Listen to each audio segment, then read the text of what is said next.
PS, the other time when you are preparing to do oil and things like that in Bunyoro, you chose that it was important that an airport is a strategic thing.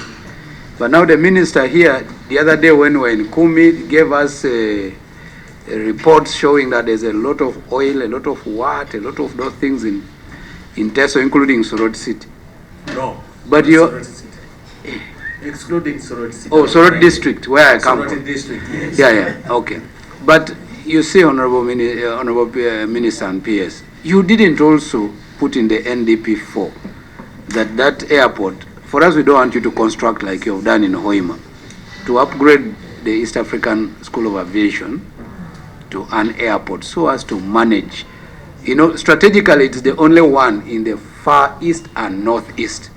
Because this way we have Gulu already in plan, we have Arua, we have Hoima now going on, we have Chisoro in plan, we have Entebbe. So that's why I want to run the other side, because the other people are speaking English, that asking for an airport is not strategic, even when we have all these minerals in that place.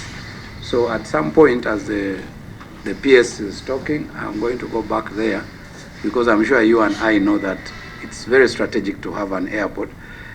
The reason being, once the NDP4 is approved tomorrow, if you and I go back there saying now that there is oil, we will need an airport, they will tell you it is not here. That is the issue. But I allow, not lightly, but seriously. But for the region, what's in the plan is to have Kidepo International Airport. That actually would cover that. We don't think it will be appropriate to mix an international airport with an academic institution. And it can reach that status of landing big planes, but should not be declared an airport because it is a training ground.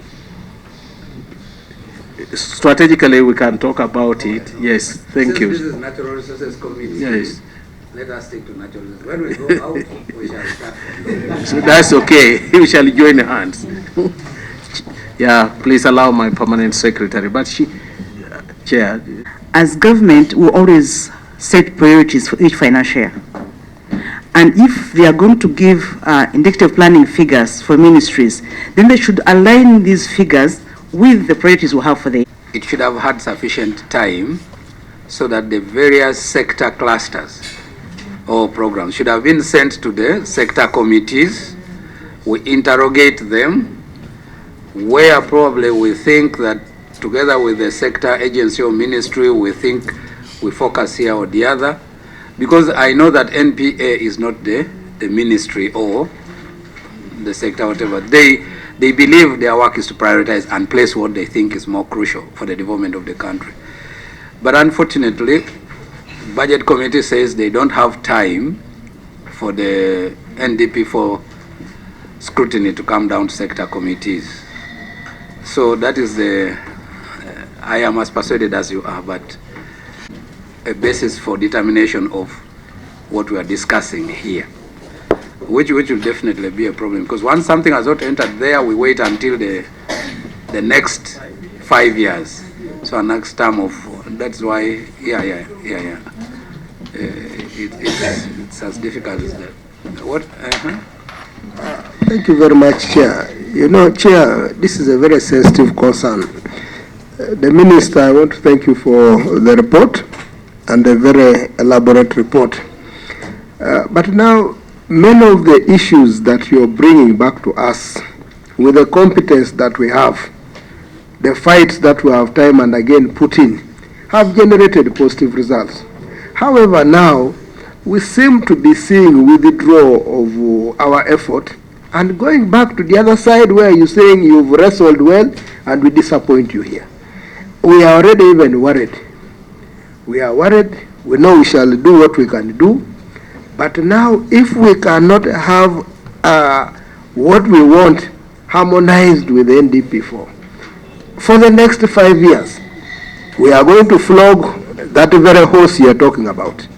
So I think going forward in the near future, I would request, I know many of the members here, if you open up the 21 billion, many of these members will smile and will be back here. In the near future, I think as a sector, let's share our priorities before we get down to the National Planning Authority. Done. When power goes off, it can just be seconds, but not more than a minute. But our biggest challenge is you have now failed to advance beyond that. You have remained static. You have sentenced us to darkness. The best we can say to you is you have really supplied darkness. Power is now in very, very small areas. Issues of your promises to, especially Terego, because the launch of West Nile Power was first in Terego, and everybody really responded and they did wiring. Can we get out of the little? Instead of asking for a cake, can we have the bread the way you promised? Thank you. Thank you so much, Terego. This is established practice in parliamentary work. So. Thank you, Mr. Chair. I also want to add my voice and thank the Minister of Energy and Mineral Development for the submission and the support they are giving to the citizens of Uganda and outside.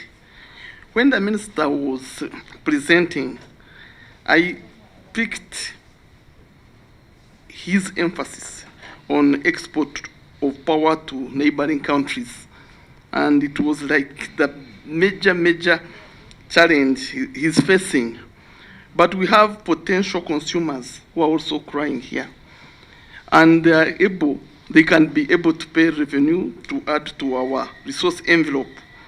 But it's unfortunate that the first priority sometimes is given to those people who are not citizens. I know it is important also, but I request that the priority be given to the potential consumers in Uganda. Then he also talked about protection. You need protectors here, you have to help us here. I saw the helping too much, and we have been doing so. I've been on this committee for 4 years now. I remember we started with helping on REA. We helped on ECOP. We helped on electricity bill. We helped on mineral bill. But for us, we have never supported at all.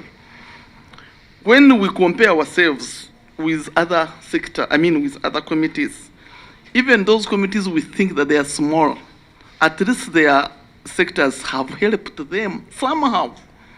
But with this sector, nothing has been ever helped on members.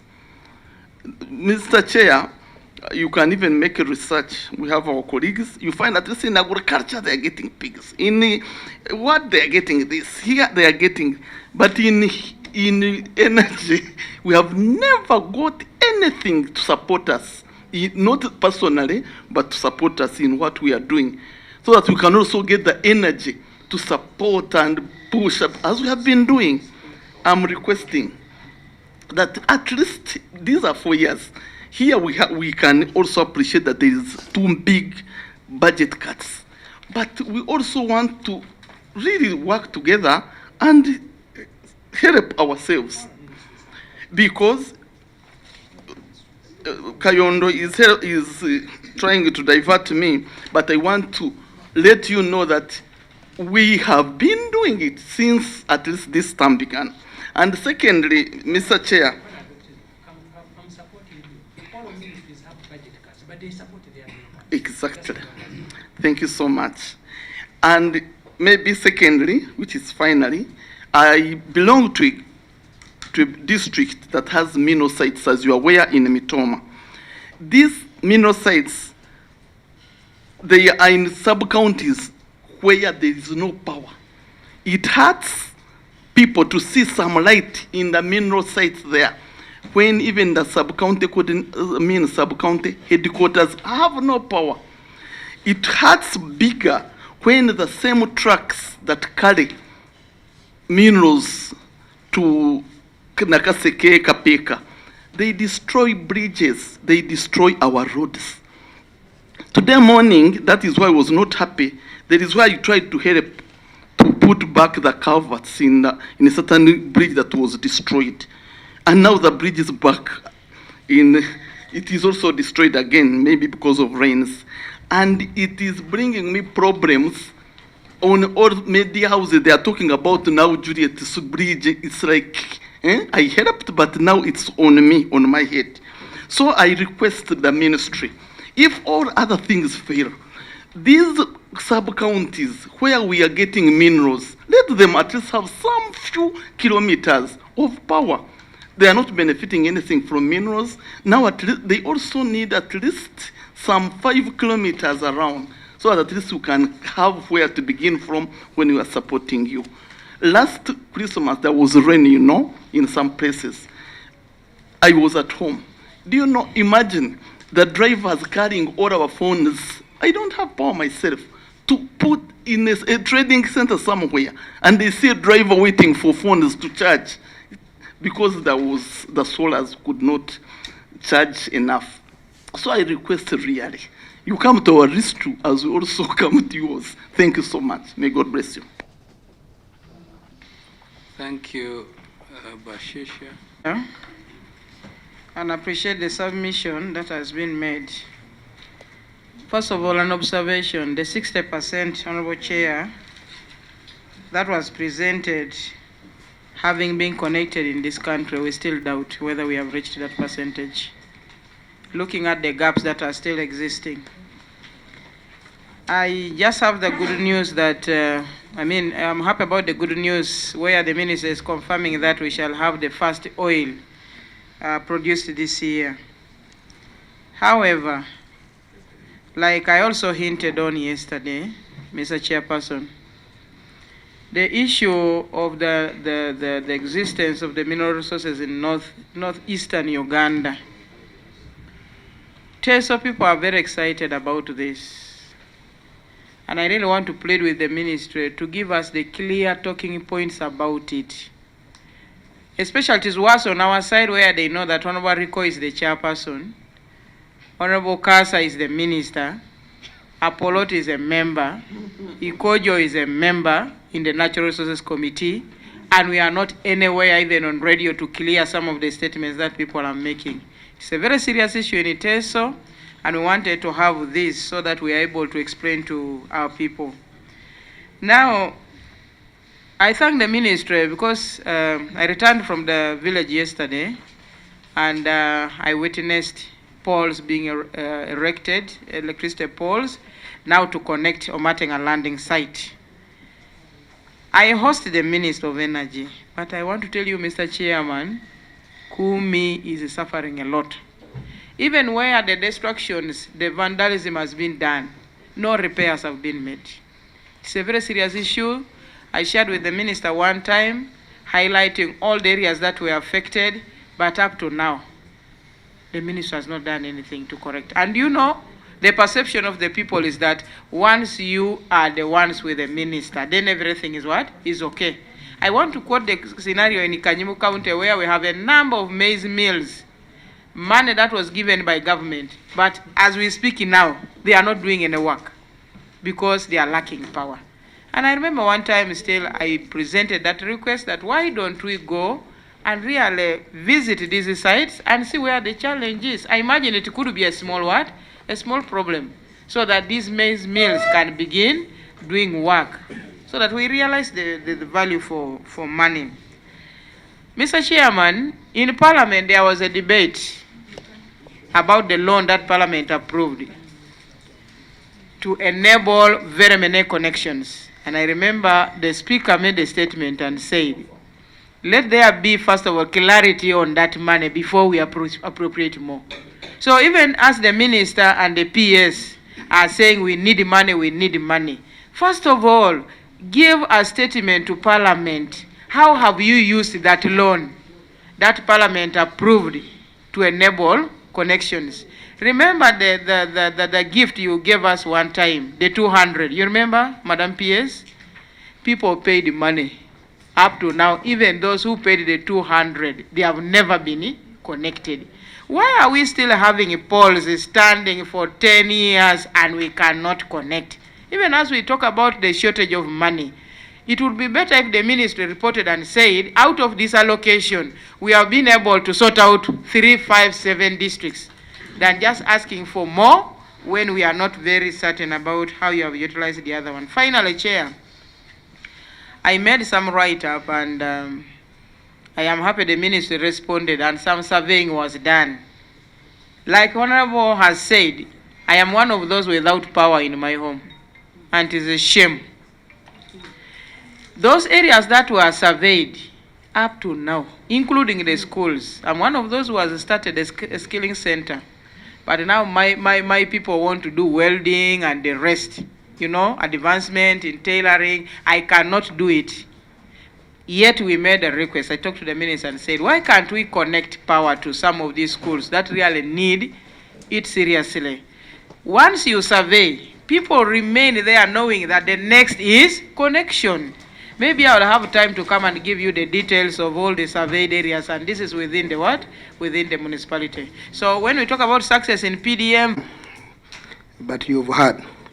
Chair, I have just a few concerns. Concern number one is about preparation to land this big vessel that is called Umeme. It's a vessel that all of us want to see land very well. Madam PS, for the last 3 consecutive financial years behind, we've been planning to support UEDCL as part of receiving this vessel well. And we planned to support them with $70 million consecutively for the last 3 years. But unfortunately, we have not achieved any of those installments that we had planned. Now the vessel is landing next week. I don't know whether we have cleared the docking area well, since we did not have the infrastructure that we anticipated to prepare. What plans do we have for UEDCL to take off? Concrete plans, because we risk now getting this team when the vessel lands and it starts hitting rocks. Then we shall say the pilots are not and the captains are not doing well.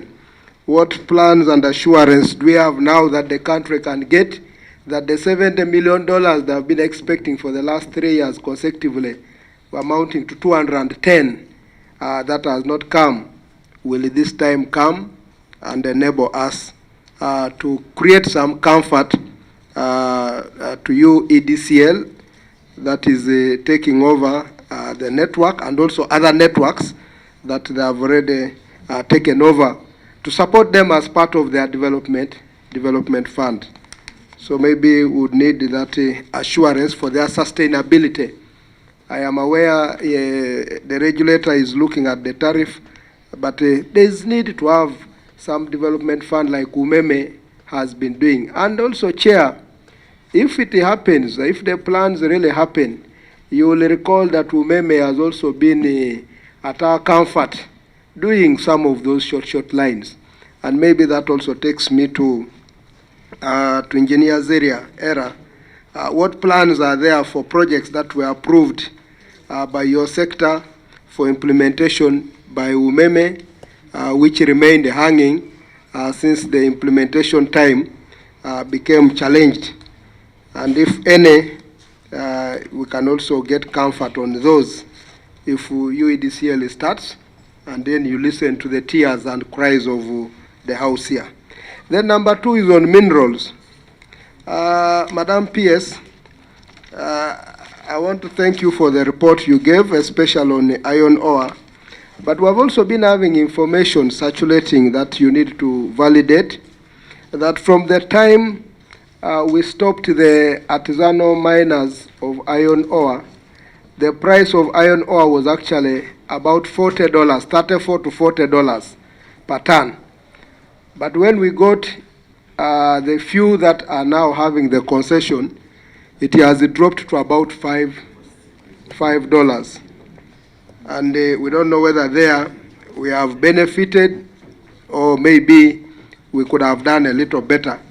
And that also takes me to Dongsong project in Tororo. You will recall that government put in a lot of emphasis and interest in getting those 5 would-be factories to take off, including iron ore, which has not come as expected.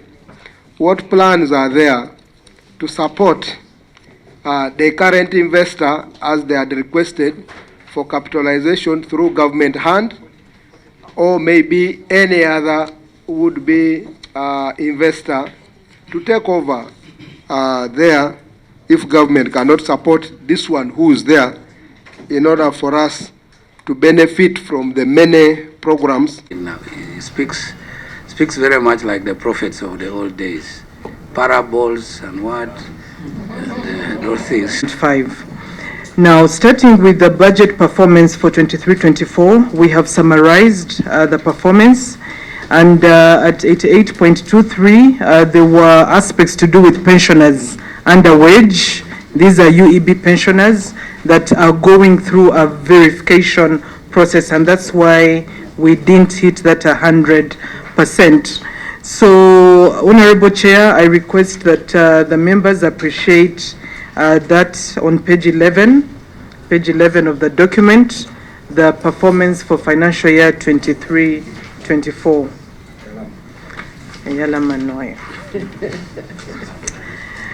Honorable Chair, you then required us to break down that performance per cost center, and we have detailed it.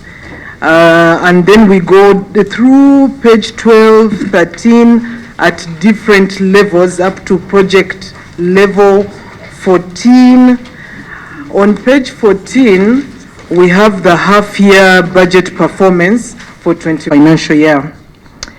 That is for program number 2. We break down the different projects, but also that we are ensuring we expend those funds. So that is for the committee's appreciation as asked. And then we break it down further to project level on page 15 on how the different projects are performing in terms of what was budgeted, but critically the budget released and the budget spent so far. Honorable Chair, this we will allow the committee to internalize. We might not go line by line. All through to page 16, that is half-year performance.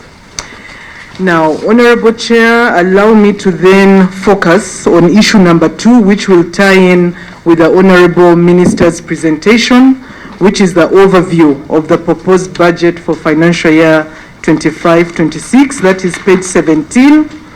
The Honorable Minister has already presented the global figures.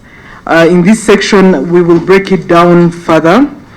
The Honorable Minister has already reported the grand budget for the entity at 1.76 trillion Ugandan shillings. I know the question would be, where is this money? It sounds significant, and we shall demonstrate the projects where the bulk of the external financing is seated. Honorable Chair, the Minister was very clear that a portion of that is external financing. So out of the 1.767 trillion, 1.604 is external financing trillion Ugandan shillings. We'll break it down ahead. And then under wage, salaries, gratuity, etc., we have 16.711 billion UGX. Non-wage, this is our operational recurrent budget. We have 88.097 billion Ugandan shillings. And under the government of Uganda total, we have a total of 162 billion Ugandan shillings for the entire ministry. And we will highlight where specifically this money is tagged. Now, we are reporting now under 2 programs. NDP3, we're operating 3 programs. NDP4, we've consolidated the mining and petroleum program into a singular program, the sustainable extractive. So that's why we'll keep now referring to the sustainable extractives industry. So starting with table 2B, where we're looking at the sustainable energy development budget, where the Honorable Minister made an outcry. You will note that for the wage, we have 7.5 billion Ugandan shillings, and the non-wage operational and other aspects, we have about 64.122 billion. We'll break it down ahead. And then under the GOU development budget, which is supposed to help us unlock the critical projects in the sector, we have about 21 billion Ugandan shillings. And the external financing here is about 1.2 trillion. And on the next page, I will highlight where that is tagged. So overall, for the Sustainable Energy Development Project, we have a GOU development budget. The GOU total recurrent and development of 92.654 billion Ugandan shillings, and therefore for that development program, we have a 1.3 trillion UGX budget. Now, when we go to the sustainable extractives industry, handling minerals and petroleum, under the program we've broken down the two. Under the minerals development program, we have a wage of 5.5 billion Ugandan shillings, a non-wage of 15 billion Ugandan shillings, and GOU development meant to handle aspects of projects, about 9 billion, giving a total of 29.55 billion Ugandan shillings. One of the programs we had here under external financing for Karamoja, that project has exited the public investment plan. So we have no external financing for mining. Now, when we come to the sustainable development of petroleum resources under wage, we have 3.7 billion Ugandan shillings, non-wage about 16.67 billion Ugandan shillings. Then GOU development, we have 27.959 billion Ugandan shillings. Then there is a component on external financing of 394.207 that the Ministry of Finance has supported us to ring-fence for the investment in the oil refinery. So it appears under external financing, and the Ministry of Finance is working to identify the source for this external financing. We had to program it, although it's also not sufficient, because we are looking at the minimum investment for the first year by UNOC of about $300 million in the refinery. So for the sustainable development of petroleum resources, we have a GOU total of 48 and a total of 442.536 billion Ugandan shillings. Now, Honorable Chair, and tying into what the Honorable Minister presented, on the next page 18, we show you where the specific money is allocated. And this is where the earlier conversation then becomes critical. Where is this 21 billion even? So we'll start with the Sustainable Extractives Industry Program. We have a column for the recurrent budget, and then a column for the Government of Uganda development budget, and a column for the development external financing budget.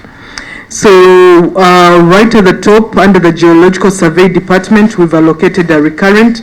These are largely operational works, geothermal, mines, and institutional. So that's how we've allocated the recurrent amount that I presented earlier under mining. Now, under the development projects, under the Mineral Regulation Infrastructure Project, where we are supposed to do significant work, including quantification, but also aspects of improving our revenue collection through installing mineral way bridges, among others. We have about 4 billion only allocated. And under Support Uganda Mineral-Based Industrialization Project, we have a 5 billion.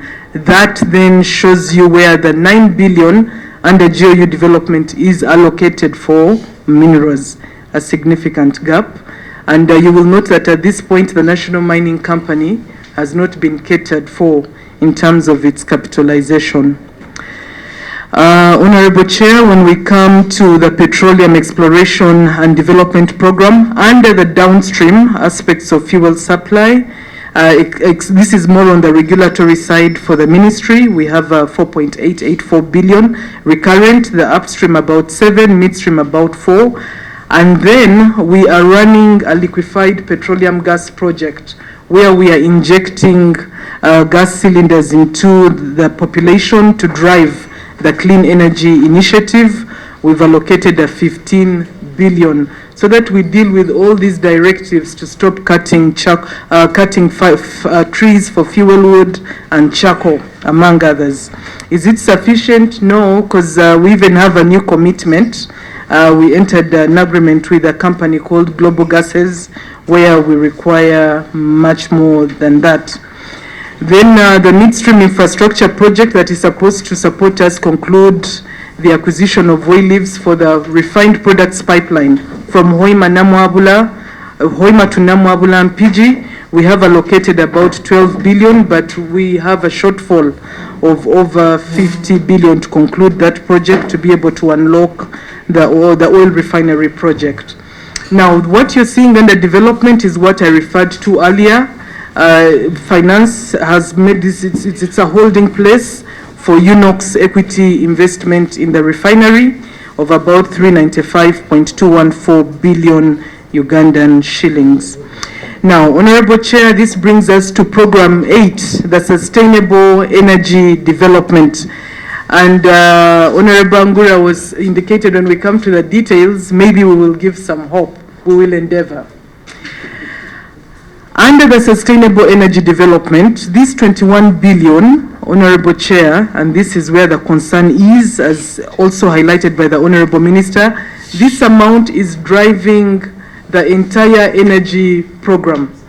All the work of the departments in the ministry, all the work of our agencies, and this is quite insufficient. You will note, under the recurrent budget, we've shown the allocation. Then when we come to the development, the 21 billion, we were endeavoring under difficult circumstances to see how we apportion it based on the criticality of the different activities in the ministry. Operations begin, we must ensure the plant is operated and maintained. And Dr. Mtikanga will tell you that this is a drop in the ocean, as one, the ministry, but also UAGCL. We do have, I will come to system improvement project, where we have a commitment as the government to unlock the counterpart funding to enable UETCL implement this project funded by JICA. So JICA is what's supporting us at stages pending approval by the French Development Agency. We are equally required to unlock and conclude the oil leave acquisition, which is a same story. We need to unlock that financing. And therefore, I want to emphasize the electricity access killer project that the Honorable Minister ordains, and we want to advance this project during this calendar year in terms of grid expansion. We already started on the connection side. Now, under the by counterpart funding for oil leaves of about 21 billion UGX. And you will note that we have allocated it a dismal 2 billion. So what are the implications? The Karuma Toro, and we are allocated a 1 billion, but there is additional work in terms of oil leaves acquisition for the transmission lines. So this also remains a critical to really address all the issues we were highlighting earlier under rural electrification and connectivity project, where we already have some running obligations, but we were hoping that we can undertake additional work.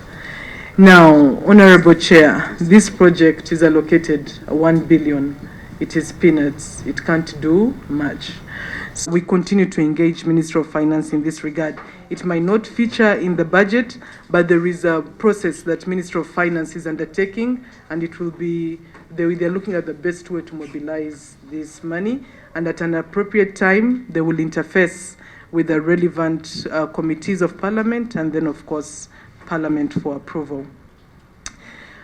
Issues of staffing, we have spent a lot of time on this as the ministry, but also working with UEDCL and expectations as we drive towards the end of this concession, where UEDCL commences operations on 1st of April 2025. So, and then we had a great public hearing that ERA called for as part of the licensing process.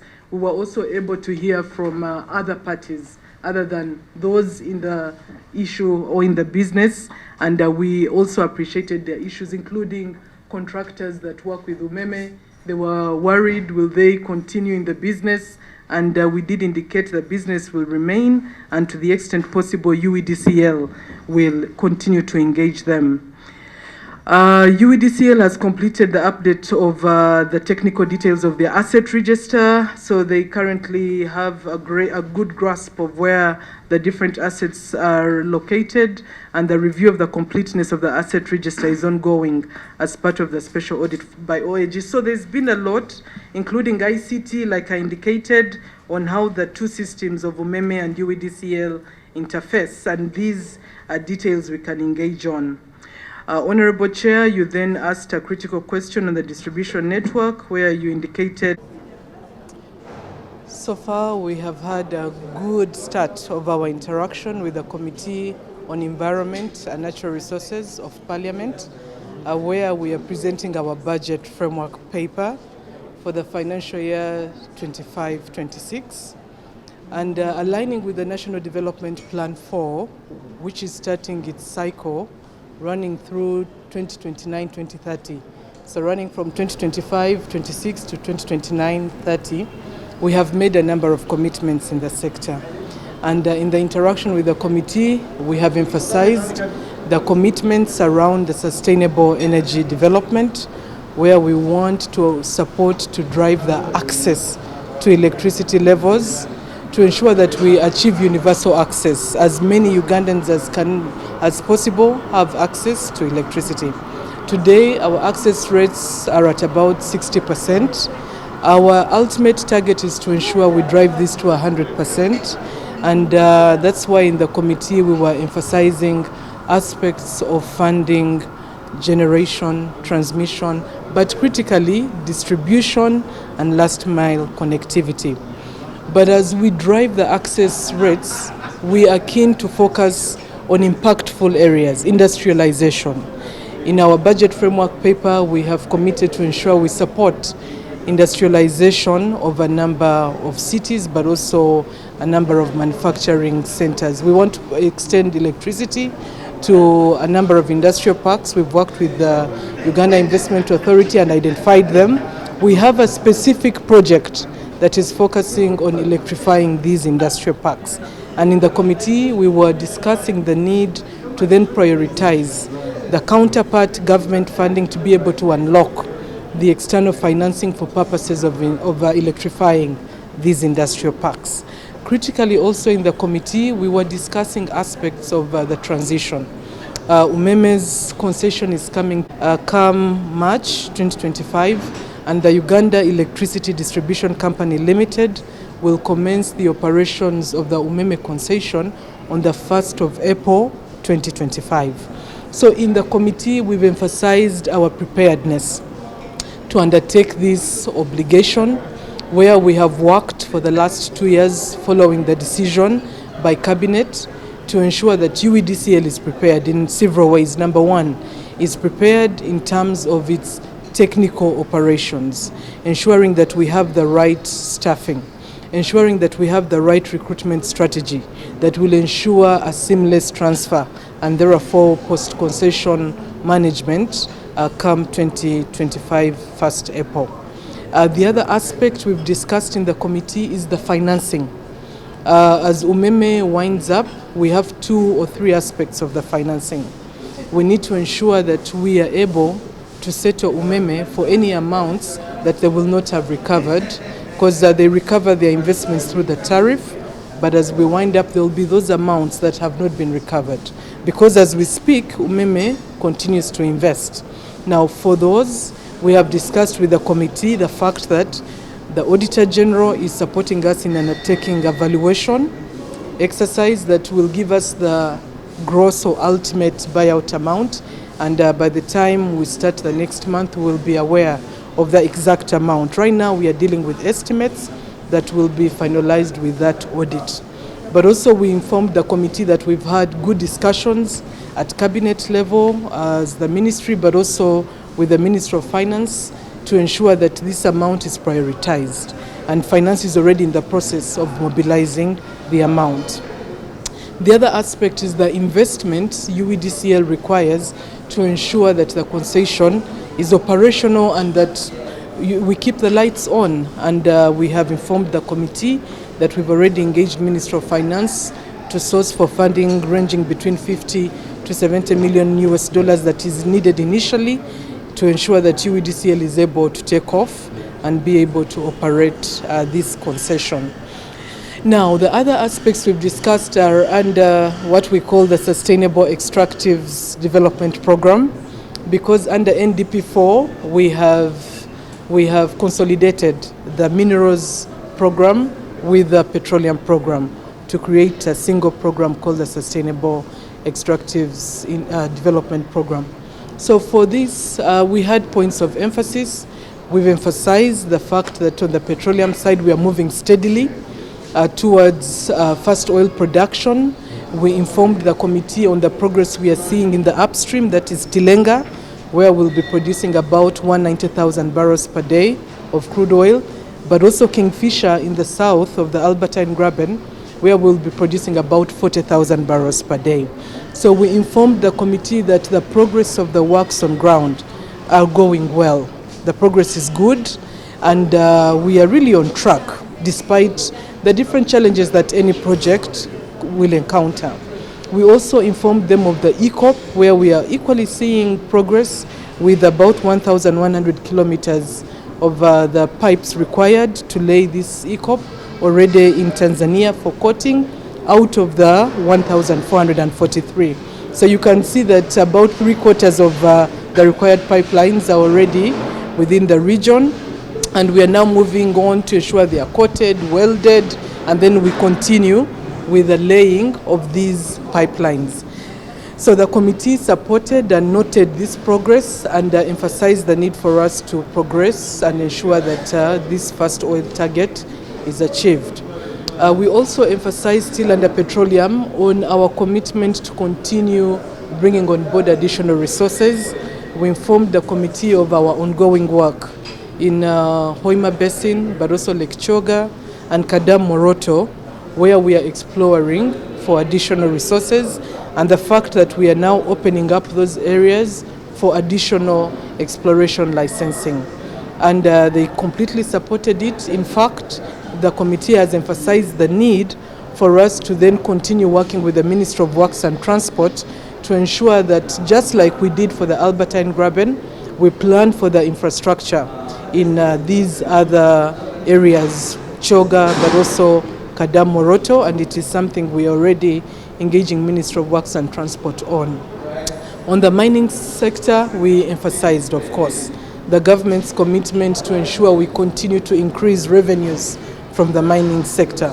And we highlighted the interventions we are undertaking. Number one, continuing to support licensees and the private sector that is investing, but also the newly formed Uganda National Mining Company, to ensure that they are investing but also adding value to these minerals that we are producing. And as a ministry, we even want to further our effort to bring transparency in the trading of minerals.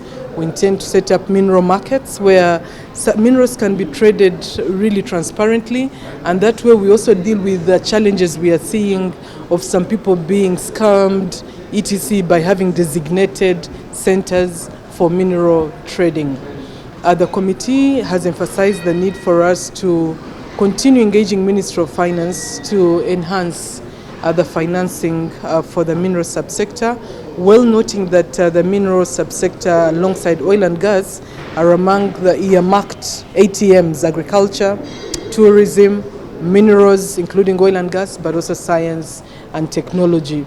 So we will continue that discussion given the enormous value, but critically, as we move forward, the role of the Uganda National Mining Company is going to be very critical in unlocking this mineral potential that we have. Then we, as part of the extractives program, aspects to do with UNOC, the Uganda National Oil Company's participation in the downstream bulk business, supply of petroleum products, where the committee noted the enormous efforts, but also the strides we've made in ensuring security of supply of products. The country continues to be supplied without any hiccups, petroleum products. We are importing 90% through Kenya of our volumes, but the other 10% through Tanzania. But what the committee also noted is the drop in the petroleum products pump prices, and I believe all the citizens continue to enjoy this enormous drop in prices, and we will continue enhancing and supporting the Uganda National Oil Company to ensure that this benefit is sustained for the people of Uganda. And of course the other one is we are also equally going to support the National Oil Company to ensure it continues to venture out also in the upstream in their block Kasuruban that we issued them last year to ensure that they equally develop that. So we have had a good interaction with the committee, and the committee has noted the progress the sector has made and has indicated their support to ensure that we are well supported to continue implementing our critical mandate, which is largely to exploit the natural resources of the country for the benefit of the people of Uganda. Yes, see further drops in the, especially at the power prices because of these interventions. Of course, the petroleum products pump price is a factor of many other factors or aspects besides just the intervention by UNOC. We keep monitoring the international price, what we call the Platts, international price of petroleum products. Depending on how it moves, we also see the impact here. So far, the Platts internationally has largely stabilized. So we expect that surely we should continue seeing a drop until we stabilize at a rate that is acceptable to the government. So we continue to engage the oil marketing companies on this, because we've seen a number of them drop, we've seen Starbucks drop, and we'll continue engaging the rest to ensure these prices stabilize to fairly acceptable levels. Then in the mining sector, you know very well that several Ugandans are into artisanal mining. You put them into consideration to survive. Definitely, and it's one of the aspects we have discussed with the committee. Artisanal and small-scale miners are a critical part of the mining industry. Why they are critical is because for them, they operate in areas that the large-scale miners or even the medium-scale miners term as unviable. Maybe due to the resource, the big companies might not find that viable. So that's where the artisanal and small-scale miners come in. And you'll find that about 60% of our revenues today are from some of these operations, directly or indirectly. So we are keen to continue supporting them in several ways. We have committed as part of the budget that we'll continue our program to ensure that we formalize the artisanal and small-scale mining industry. We introduced a biometric registration system where we are registering them, and we'll be enhancing that effort as a bid to support them. But critically, we've encouraged them to form associations for purposes of their licensing. Some of them have been operating illegally. So we are telling them, please organize yourselves and then apply and formalize your operation. So that is something that we are going to continue doing.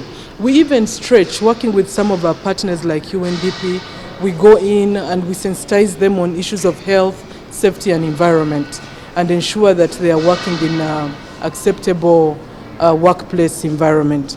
But also on the other hand, we are keen to work with other partners like the banks to see how they support them financially.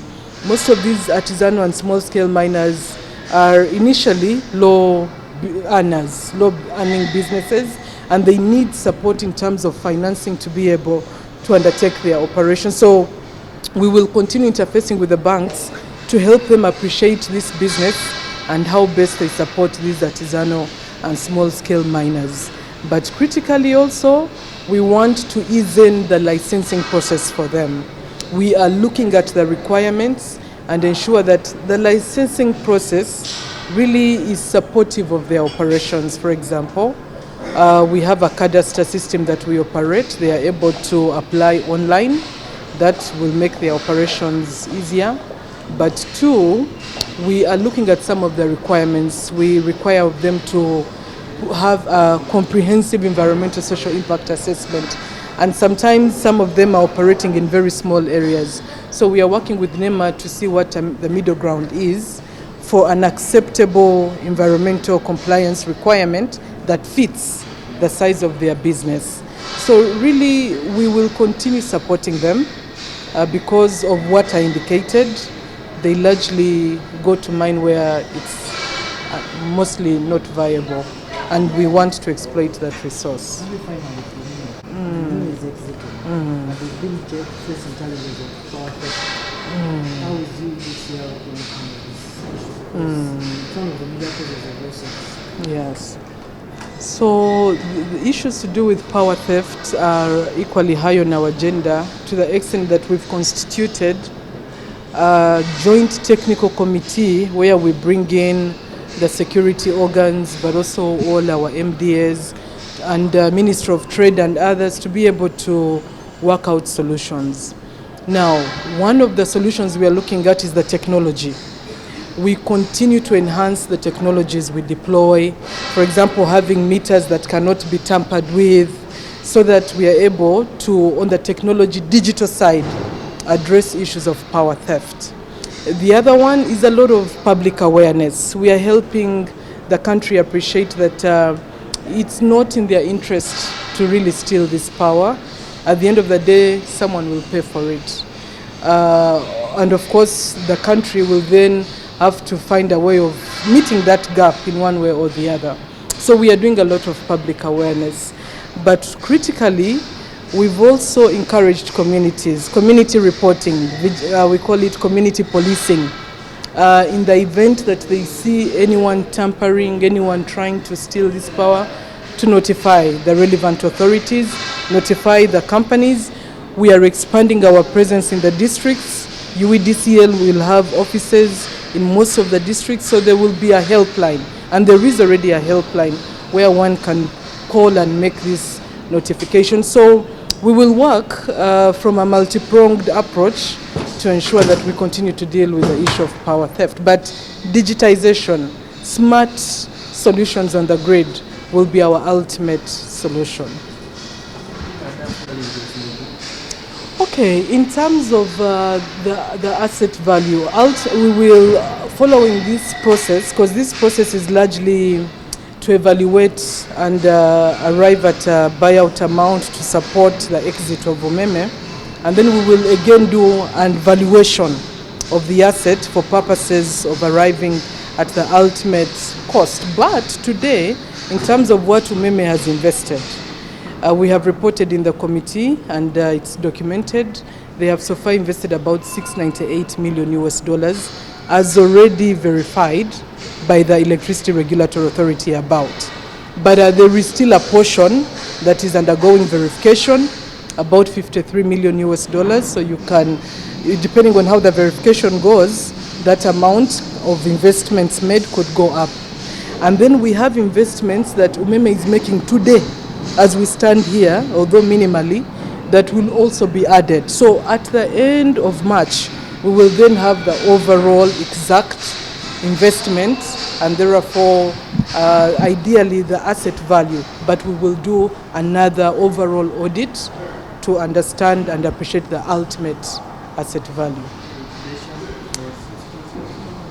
Liquidation, I think that question is really Umeme's, and it's inside working. I propose that you ask Umeme itself. Ours was really to ensure that they are supplying power and we are regulating them well. In terms of their inside operations and their shareholders and the decisions of the shareholders, it is a company's issue. Thank you so much. Thank you.